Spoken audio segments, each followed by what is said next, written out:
Hello everyone, I am Monika Singh and welcome back to target for IQ। तो देखिएगा, हमने एक सीरीज फिर से स्टार्ट की है। आपका झारखंड जुडिशरी के लिए टेस्ट है, ठीक है। तो आज मैं आपको पूरा 100 क्वेश्चंस का एक पूरा मॉक टेस्ट सोल्व कराने जा रही हूँ, ठीक है। आप भी क्या करेंगे, मेरे साथ में सोल्व करते रहेंगे। पूरा 100 मार्क्स का रहेगा आपका, ये पूरा झारखंड का सिलेबस इसके अंदर है, सारे ही क्वेश्चन होंगे। आप भी क्या करेंगे, जैसे मैं क्वेश्चन कराऊंगी आप उसको पूरा पढ़ेंगे, ठीक है। और उसमें जितना भी आपका क्वेश्चन सही हो रहे हैं आप उसको जरूर देखेंगे, जिससे कि आपको पता चलेगा कि आपकी तैयारी कहाँ तक कितनी अच्छे से हो रही है। तो ये झारखंड जुडिशरी सर्विस के लिए पहला टेस्ट है, ठीक है। इसमें आपको ऑब्जेक्टिव क्वेश्चंस मिलेंगे 100, ठीक है। और साथ के साथ आप इसको सोल्व करते चलेंगे। तो देखिएगा, इसमें आप फर्स्ट क्वेश्चन नहीं देते, सेकंड से शुरू करेंगे, ठीक है, क्योंकि वो इनकम्प्लीट है। Choose the miss spelled word. पहला ही आपका पूछा गया है कि इसमें मिस स्पेल्ड कौन सा है, ठीक है। तो आप साथ के साथ देखते चलेंगे और आप आंसर भी करते चलेंगे। देखिएगा, campaign, controversy, initiated and secretary. अगर हम बात करते हैं 2 की, तो 2 में हमारा राइट आंसर क्या होगा, इसको देखते हैं यहाँ पर, ठीक है।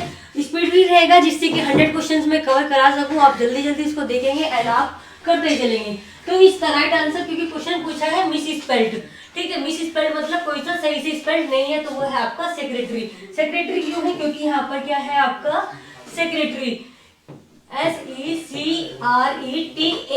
हो जाएगा। यहाँ पर ए नहीं दिया हुआ है, इसीलिए यहाँ पर ये मिस स्पेल्ड है, secretary. First close is right, ठीक। वो फर्स्ट क्वेश्चन आपका हो गया यहाँ पे, ठीक है। आगे देखेंगे, सेक्रेटरी इज राइट आंसर। आई सा आ काउस इन द फील्ड। मैंने मतलब देखा, क्या देखा, आप देखेंगे ग्रुप वो है, यहाँ पर स्वान है, हर्ड है, फ्लोक है। देखिएगा, झुंड होता है काऊ का, ठीक है। तो हर्ड का मतलब होता है झुंड, ठीक है। क्या होता है आपका, झुंड होता है यहाँ पर, ठीक है। तो आई सा एक heard of a cows in the field, ठीक है। तो हर्ड हो जाएगा यहाँ पर, इसका राइट आंसर इज बी, ठीक है। बात करेंगे आगे, select the most appropriate meaning होगा जो अंडरलाइन इडियम्स दिया गया है, ठीक है। Lips and bound.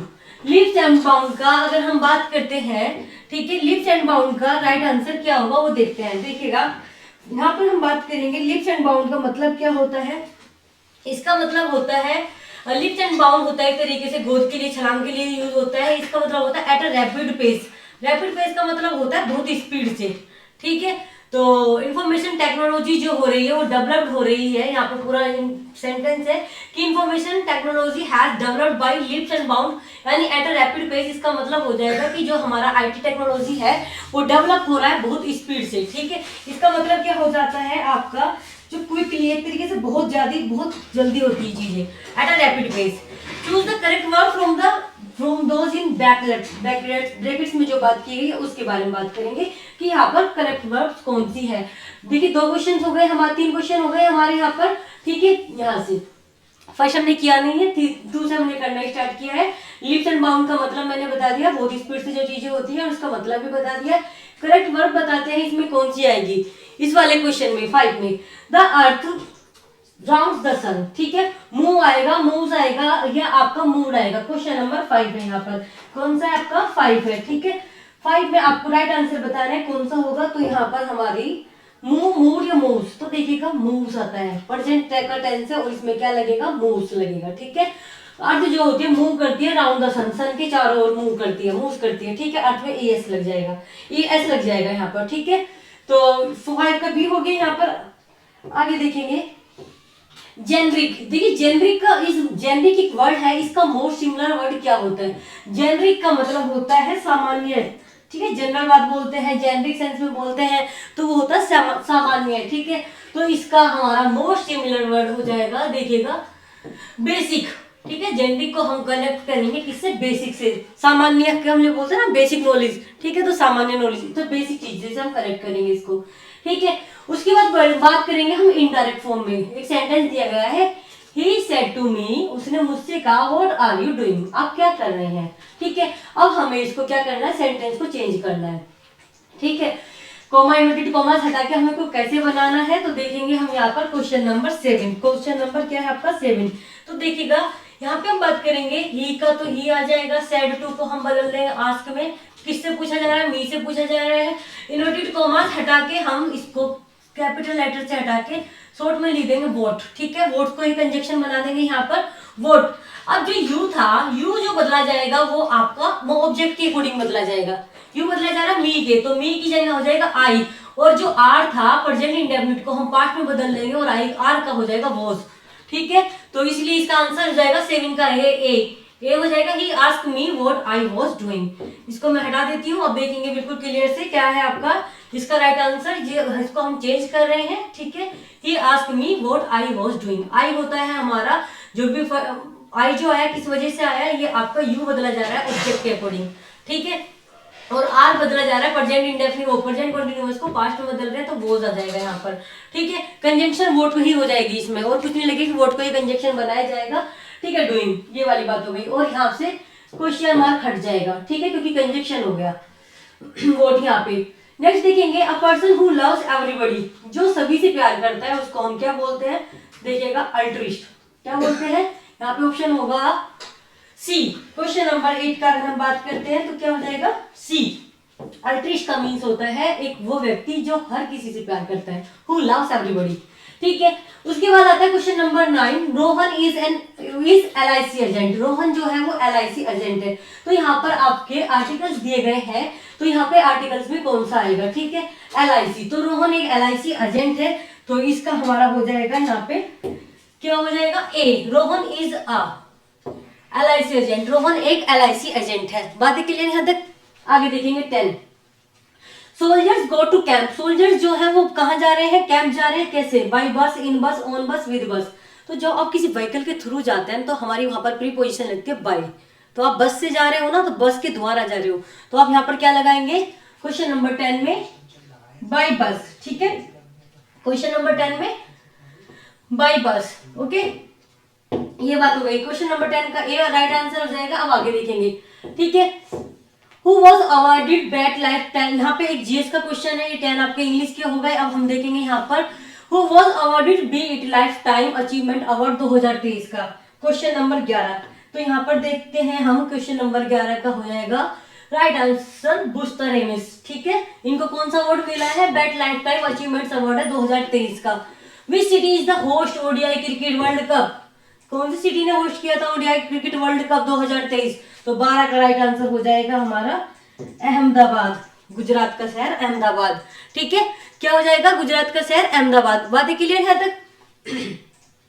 What is the peculiarity of LTT9779B, ठीक है, एक्सपोनेंट रिसेंटली डिस्कवर्ड। ठीक है, क्या पिक्युलरिटी है इसके बारे में हम देखेंगे क्वेश्चन नंबर 13 का आंसर। तो इसका हो जाएगा it is the most reflective planet. क्या है ये आपका, जो आपका यहाँ पर बात की है मैंने, एक्सपोनेंट रिसेंटली जो डिस्कवर हुआ है, ये मोस्ट रिफ्लेक्टिव प्लेनेट्स है। क्या है आपका रिफ्लेक्टिव प्लेनेट्स। ठीक है, क्वेश्चन नंबर 13 का ए।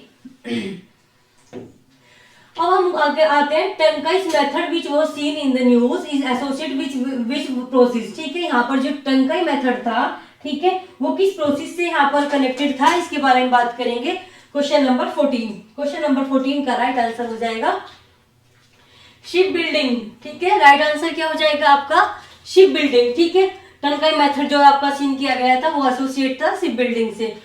व्हाट इज हवल्दमिर, ठीक है, which is being suspected of being Russian spy. क्या था ये हवल्दमिर, इसके बारे में बात करेंगे, जो सस्पेक्टेड है किसके, रशियन स्पाई के इसमें। ठीक है, 15 में हमारा देखेंगे ये रोबोट है, ईगल है, हॉर्स है, वेल है। तो ये आपका क्वेश्चन नंबर 15 का राइट आंसर हो जाएगा वेल बी। ठीक है, ये बी इसका राइट आंसर। आगे देखेंगे black when white butterfly was recently spotted in which city. जो आपका ये बटरफ्लाई है ब्लैक वेन, ये कहाँ पर हमारी स्पॉटेड की गई है, उसका आंसर किस सिटी में स्पॉट की गई है आप मुझे बताएंगे। 16।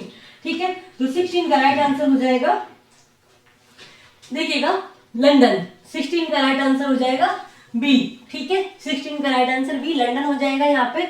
आगे देखेंगे 16 का बी। 17 में देखेंगे, देखिएगा artificial satellites can be tracked very precisely from the earth by using. कौन से इफेक्ट से बात करेंगे हम यहाँ पर, तो ये हमारा इफेक्ट हो जाता है डोपलर इफेक्ट। जो आर्टिफिशियल सैटेलाइट्स होती है वो ट्रैक की जा सकती है अर्थ से, किस चीज को यूज करके, तो हमारा डोपलर इफेक्ट को यूज करके। ठीक है, 17 का राइट आंसर हो जाएगा ए। ठीक है, 18 में देखेंगे हम in which year Rajya Sabha constitute for the first time. तो ये कब कॉन्स्टिट्यूट की गई थी फर्स्ट टाइम, अगर हम बात करें तो 18 का सी राइट आंसर, ठीक है। 1952 में, okay. Who among the following supported the Swaraj party in central legislative assembly in pre independent India. Question पूछा जा रहा है आपका कि इनमें से किसने सपोर्ट किया था स्वराज पार्टी को इन सेंट्रल लेजिस्लेटिव असेंबली में प्री इंडिपेंडेंट इंडिया, इंडिया से इंडिपेंडेंस से पहले। जिन्ना, मौलाना अब्दुल कलाम आजाद, डॉक्टर राजेंद्र प्रसाद, जवाहरलाल नेहरू, ठीक है। तो आपको इसका राइट आंसर बताना है कौन है इसमें, जिन्ना, ठीक है। कौन है आपका, जिन्ना, ठीक है। इन्होंने सपोर्टेड किया गया था स्वराज पार्टी को, ठीक है, सेंट्रल लेजिस्लेटिव असेंबली में। Which of the following is not correctly match. Question number 20 में पूछा गया है कि आपका कौन सा करेक्टली मैच नहीं है, ठीक है। यहाँ दर्रे हैं आपके और उनके राज्य हैं। सिपकिला हिमाचल प्रदेश में, बोमडिला अरुणाचल प्रदेश में, नाथुला मेघालय में, इसका, और आपका जोजिला जम्मू कश्मीर में, ठीक है। अगर हम बात करते हैं 20 का सिक्किम, ये आपका नाथुला दर्रा कहाँ पड़ता है, सिक्किम में होता है, ठीक है। तो इसका राइट आंसर हो जाएगा सी, क्योंकि नाथुला मेघालय में नहीं है, सिक्किम में है, ठीक है, सी। सिक्किम, हिमाचल, बोमडिला ये सब हो गए, यहाँ पर जोजिला जम्मू कश्मीर में ही है, मेघालय ना होकर सिक्किम हो जाएगा इसका राइट आंसर। अब हम बात करेंगे यहाँ पर 20 अब आपके जीएस के हो गए 10 और 10 आपके इंग्लिश के हो गए। अब 20 हो गए, 21 पे चलेंगे, सीपीसी से स्टार्ट करेंगे। Which of the following is not degree, very important. दो बातें, dismissal of suit in default या रिजेक्शन ऑफ प्लेंट, या आपका dismissal of suit in default and rejection of plaint, इनमें से कौन सा नहीं है। क्वेश्चन नंबर 21, ठीक है। 21 का राइट आंसर हो जाएगा, डिग्री में नहीं आता, dismissal of suit in default, rejection of plaint तो आता है, ठीक है। 7/11 order 7 rule 11 rejection of plaint, ठीक है। यस, ये हो गया। Under CPC and litigating have grievances of civil nature has a right to institute civil suit is cognizance is. ये बात करता है सीपीसी में जो आपका ग्रीवियंस है सिविल नेचर का, वो राइट है इंस्टीट्यूट करने का civil suit, it cognizance is, ठीक है। कब किया जा सकता है, not expressly barred, expressly impliedly barred, या आपका इम्प्लाइडली बार्ड, ठीक है। क्वेश्चन नंबर 22 है, देखिएगा यहाँ पर हम बात करते हैं जिसको एक्सप्रेसली या किसी तरीके से बार्ड नहीं किया गया, किसका, its cognizance is not expressly barred, ठीक है। ये इसका बार्ड नहीं होगा, यहाँ पर बार्ड चाहे इम्प्लाइडली या एक्सप्रेसली वो नहीं आता, जिसको एक्सप्रेसली बार्ड नहीं किया गया है। क्वेश्चन नंबर 22 का राइट आंसर ए हो जाएगा। उसके बाद वो बनता है क्वेश्चन आपका जो सेक्शन 11 है, किस नाम से जाना जाता है सेक्शन 11, तो ये जाना जाता है आपका रेस जुडिकेटा के नाम से। रेस जुडिकेटा में कितनी एक्सप्लेनेशन है, तो एक्सप्लेनेशन 8, कितनी है 23 में 8, ठीक है। 23 में 8 एक्सप्लेनेशन हो गया। Place of sewing is mention is, ये बहुत इंपॉर्टेंट है 24 का, ठीक है। 24 में बात की गई है कि जो प्लेस ऑफ सुइंग है, ठीक है, प्लेस ऑफ सुइंग में मेंशन है which part of civil procedure code, ठीक है। प्लेस ऑफ सुइंग 24 का राइट आंसर हो जाएगा ए, पार्ट 1, ठीक है। प्लेस ऑफ सुइंग की बात करता है, okay. Precepts are issue under section 46 में यहाँ पे प्रीसिप्ट्स आती है आपका, ठीक है। प्लेस ऑफ सुइंग हो गया। उसके बाद हम देखेंगे यहाँ पर नेक्स्ट आपका 46 में आपका आता है प्रीसिप्ट, ठीक है। सर्विंग समन और person residing beyond local jurisdiction, serving a warrant of judgment, या क्या आता है इसमें 25 का राइट आंसर क्या हो जाएगा, 25 का राइट आंसर हो जाएगा। यहाँ पे क्या होता है, attaching the property of judgment letter, एक तरीके से प्रीसिप्ट इशू की जाती है 46 में, ठीक है। 46 में क्या की जा रही है, इशू की जा रही है, किस चीज के लिए किया जा रहा है, तो attaching the property for the judgment letter, ठीक है। यहाँ पर क्या किया जाता है, एक तरीके से अटैच किया जाता है प्रॉपर्टी को जजमेंट लेटर का। नेक्स्ट आपका for instituting a suit against the, ठीक है, जो सूट अगेंस्ट किया जा रहा है गवर्नमेंट के या पब्लिक ऑफिसर के या ऑफिशियल कैपेसिटी, तो नोटिस जो पीरियड दिया गया है सेक्शन 80 में, वो कितना है उसके बारे में हम यहाँ पर बात करते हैं, ठीक है। 2 मंथ्स है, 3 मंथ्स है, 1 मंथ है, या आपका 15 डेज है, उसके बारे में देखेंगे, ठीक है। देखिएगा तो यहाँ पे कितना हो जाता है, तो 80 में हमारा सेक्शन 80 में दिया हुआ है 2 मंथ्स का टाइम, ठीक है। नेक्स्ट देखेंगे, which of the following is not correct regarding the power of appellate court. पूछा जाता है कि जो आपका पावर है यहाँ पर, तो कौन सा सही नहीं है, ठीक है। देखिएगा, रिमांड कर सकती है, एडिशनल एविडेंस ले सकती है, ठीक है। Have power to frame issue and refer them for trial, ये भी कर सकती है। ये वाली बात नहीं है कि not have the power to take additional evidence, evidence लिए जा सकते हैं। 27 का राइट आंसर हो जाएगा सी। बातें क्लियर, एविडेंस लिए जा सकते हैं। अब बात करेंगे 28 की। 28 में बात करेंगे अब प्लेंटिफ, प्लेंटिफ कौन होता है देखिएगा, अब plaintiff can not unite several cause of action या can unite several cause of action in the same suit against the same defendant. 28 का राइट आंसर हो जाएगा बी। क्या हो जाएगा बी, कि क्योंकि वो यूनाइट कर सकता है सेवरल कोज ऑफ एक्शंस भी और same suit against the same defendant. यहाँ पर प्लेंटिफ के पास राइट है, जब प्लेंटिफ और डिफेंडेंट दोनों के पास राइट होता है कोज ऑफ एक्शन को भी ज्वाइन करने के लिए और पार्टीज को भी ज्वाइन करने के लिए। ठीक है, अब बात आती है कि कोई पार्टी है who has obtain an order, ठीक है, टू अमेंड द प्लीडिंग। अगर किसी ने पार्टी को ऑर्डर ऑब्टेन किया गया कि वो प्लीडिंग को अमेंड करेंगे, if not amend after expiration how many days shall not be permit to amend the same without leave of the court. कितने दिन से ज्यादा उनको अमेंड करने का पावर नहीं दी जाएगी। बहुत इंपॉर्टेंट है, ये पूछा भी जाता है, इसका रूल आप मुझे मेंशन करेंगे। ठीक है, तो इसमें कितने दिन होते हैं हमारे 14 डेज। ठीक है, कितने 14 डेज 14 दिन। ओके, इसका 29 का आंसर हो जाएगा सी। ठीक है, आगे देखेंगे which one the following newly added grounds. ये बहुत पूछा जाता है कि जो नया ग्राउंड था 7/11 में, अभी हम बात कर रहे थे रिजेक्शन ऑफ प्लेंट की, तो वो कौन सा था। ठीक है, 30 आप मुझे बताएंगे इसमें से कौन सा है। तो देखेंगे यहाँ पर कि प्लेंट को 2 बार उसमें नहीं फाइल करना। ठीक है, नॉट फाइल इन डुप्लीकेट, दो उसमें मतलब डुप्लीकेट में नहीं फाइल करना, ये हमारा न्यूली क्लोजेज है, ऐड हुआ। ये पहले से ही है, disclosure of cause of action, ठीक है, अंडर वैल्यूएशन भी और बार बाय एनी लॉ, ये हमारा पहले से ही है। लेकिन आपका ये plaint not file in duplicate ये नहीं है। आप मुझे बताएंगे कि ये किस अमेंडमेंट के थ्रू आया था। तो फिर ठीक है, क्योंकि पूछा गया है कि न्यूली एडिड ग्राउंड से तो कौन सा अमेंडमेंट आया था, तो ये आप मुझे आंसर करेंगे। ठीक है, ओके, नहीं भी करें तो कम से कम एक बार चेक जरूर करें कि कौन सा है। ठीक है, जरूर। सीपीसी में बात करेंगे which one of the properties can not be attach. ठीक है, अटैचमेंट कहां पर हो सकता है, जल्दी से आप मुझे मेंशन करेंगे इस चीज को भी।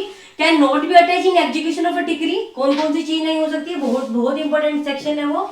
ठीक है, चलिए, तो आप मुझे इसका आंसर करेंगे कि कौन सी यहाँ पर अटैच नहीं हो सकती डिग्री के एग्जीक्यूशन में। ठीक है, डिग्री के एग्जीक्यूशन में क्या नहीं हो सकती, अटैच नहीं हो सकती। बुक्स ऑफ अकाउंट बहुत बार पूछा जाने वाला क्वेश्चन है, बहुत बार पूछा जाता है। ठीक है, बुक्स ऑफ अकाउंट्स, ठीक है, और लैंड, बैंक नोट्स, चेक, ये सब होते हैं, लेकिन बुक्स ऑफ अकाउंट यहाँ पर नहीं आता है। ठीक है, according to order 2 rule 3 of CPC plaintiff may unite in the same suit several against the same defendant. ये बात करता है कि ऑर्डर 2 जो है हमारा, उसका रूल 3 ये कहता है, अभी मैंने बोला था ना कि यूनाइट कर सकते हैं। ठीक है, plaintiff may unite in the same suit several against the same defendant. ठीक है, सेम डिफेंडेंट के अगेंस्ट क्या कर सकते हैं, क्या कोज ऑफ एक्शन को कर सकते हैं। ऑर्डर का जरूर याद रखेंगे। ऑर्डर 2 रूल 3 किसके बारे में बात करता है, तो ये हमारा कोज ऑफ एक्शंस के बारे में बात करता है।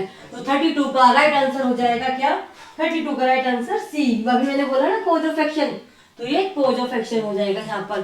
ठीक है, no evidence is required to be pleaded in. ठीक है, कि यहाँ पर क्या है, आपका कोई एविडेंस रिक्वायर्ड नहीं है क्या प्लीड करने में। क्वेश्चन नंबर 33 की अगर हम बात करते हैं तो यहाँ पे बात करेंगे किस चीज के लिए, रिटर्न स्टेटमेंट के लिए, काउंटर एफिडेविट के लिए, रिट पिटीशन के लिए। तो 33 का राइट आंसर हो जाएगा ऑल ऑफ द अबव। ठीक है, इनमें से किसी के लिए भी एविडेंस की रिक्वायरमेंट नहीं होती है, कोई एविडेंस देने की आवश्यकता यहाँ पर नहीं होती है। ठीक है, a defendant can pray to the court for rejection of plaint. एक डिफेंडेंट वो प्रे कर सकता है कोर्ट को प्लेंट को रिजेक्ट करने के लिए। कब, stamp writing is not clear, if it is barred by another enactment of the parliament या if the plaint is made in foreign language।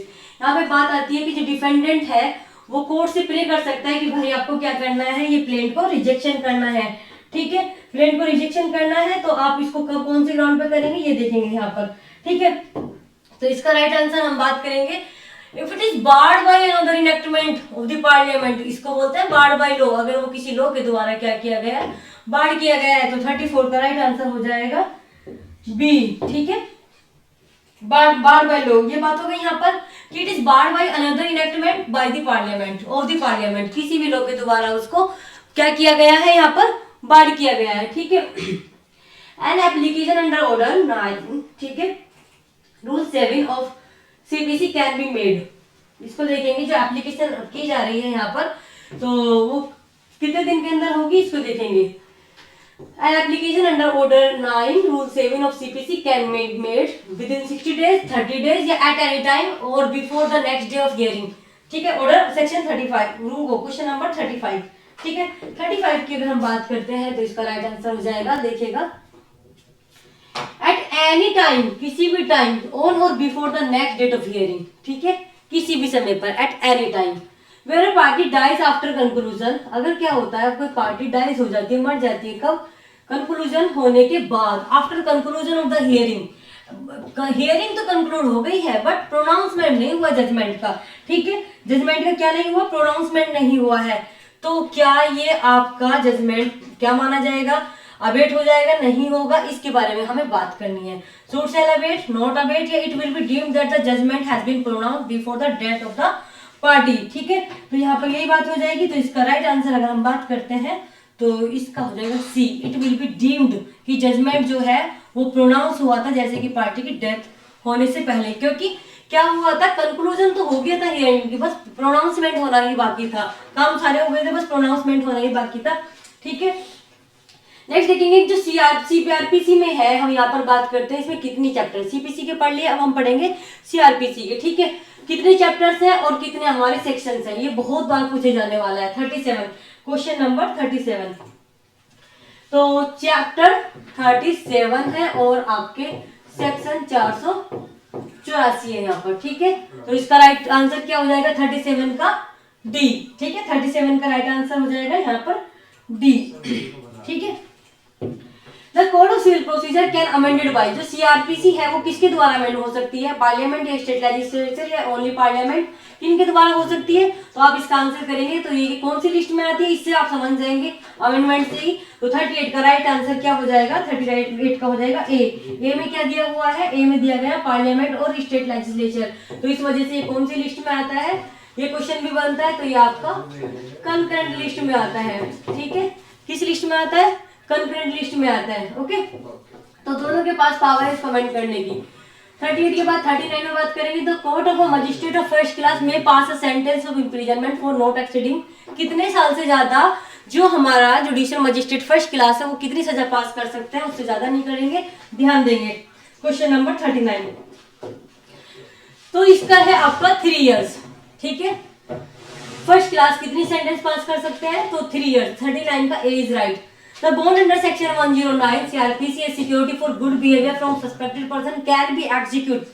Section 109 में जो आपका बॉन्ड भरवाया जाता है सिक्योरिटी के लिए, फॉर गुड बिहेवियर के लिए, ठीक है, वो एग्जीक्यूट होगा for period not exceeding. Question number 14 में अगर हम बात करते हैं उसका हो जाएगा 1 ईयर, कितने साल के लिए, 1 साल के लिए, ठीक है, जो आप बॉन्ड भरवा रहे हैं ना 109 में, तो वो कितने दिन के लिए होगा, सिर्फ 1 साल के लिए, नॉट एक्सीडिंग 1 ईयर, 1 साल से ज्यादा के लिए नहीं होगा। Under what section of CrPC magistrate may direct local investigation, local investigation के लिए डायरेक्ट किया जा सकता है 41 में, तो आप आंसर बताएंगे कौन सा हो जाएगा 41 का। 139 लोकल इन्वेस्टिगेशंस के बारे में बात करता है ये, तो मजिस्ट्रेट क्या कर सकता है, डायरेक्ट कर सकता है, किस चीज के लिए, लोकल इन्वेस्टिगेशन के लिए, ठीक है। अब हम बात करेंगे in first information if offence is cognizable, अगर कोई ऑफेंस कॉग्निजेबल है तो होल केस को क्या डीम्ड किया जाएगा, तो देखिएगा चाहे वो कितने भी नॉन कॉग्निजेबल है, अगर उसमें कोई एक भी कॉग्निजेबल है तो उसको डीम्ड किया जाता है कि वो भी क्या हो जाएगा, कॉग्निजेबल हो जाएगा, ठीक है। 42 का भी राइट आंसर ए हो जाएगा।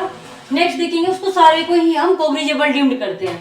स्टेटमेंट ऑफ विटनेस जो रिकॉर्ड किया जाता है अंडर सेक्शन 164 ऑफ सीआरपीसी, ठीक है, तो ये किस लिए होता है, ठीक है, जो स्टेटमेंट होता है कंट्राडिक्शन के लिए, कोरबोरेशन के लिए, या आपका दोनों के लिए होता है, ठीक है, तो ये आपका दोनों के लिए होता है, चाहे आपका कोरबोरेशन के लिए हो चाहे आपके कॉन्ट्राडिक्शन के लिए हो, ठीक है, यहाँ पे ये बात हो गई फॉर बोथ। कोरबोरेशन होता है सपोर्ट करने के लिए, किसी चीज को सपोर्ट करने के लिए कि हाँ हमने ये बात कही थी इसको सपोर्ट किया जा रहा है। कॉन्ट्राडिक्शन होता है उसके अगेंस्ट कोई बात कहना, ठीक है, वो कॉन्ट्राडिक्ट होता है।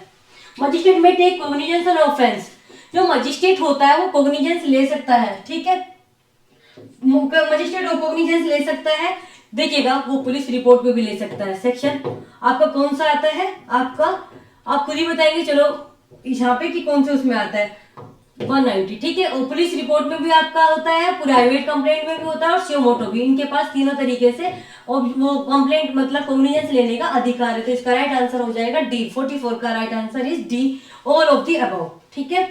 An offence is committed outside India, कहां पर कमिट हो रहा है ऑफेंस, इंडिया से outside, by a citizen of India, such offence shall be inquired or tried in India within the previous sanction of, देखिएगा, कोई ऑफेंस है वो कमिट किया गया है आउटसाइड इंडिया किसी इंडिया के सिटीजन के द्वारा, सच ऑफेंस शैल बी इंक्वायर्ड, जो भी ऑफेंस इंक्वायर के ट्रायल किया जाएगा इंडिया में, तो किसकी सैंक्शन की जरूरत होती है यहाँ पर, इसका राइट आंसर आपको बताना है। ठीक है, सुप्रीम कोर्ट, स्टेट गवर्नमेंट या सेंट्रल गवर्नमेंट, तो देखिएगा यहाँ पर आ जाएगा राइट आंसर आपका सेंट्रल गवर्नमेंट, 45 का राइट आंसर सेंट्रल गवर्नमेंट। ठीक है, 45 का राइट आंसर हो जाएगा सी, यहाँ पर सेंट्रल गवर्नमेंट। ठीक है, whether person can send file amount through postal department without appearing in the court in sub petty offenses, if yes, under board provision। petty offenses कौन से उसमें दिए गए हैं ये आपको बताना है, सेक्शन 206 कौन सा आपका आता है यहाँ पर, 46 का राइट आंसर हो जाएगा बी। ठीक है, 206 आता है बी में।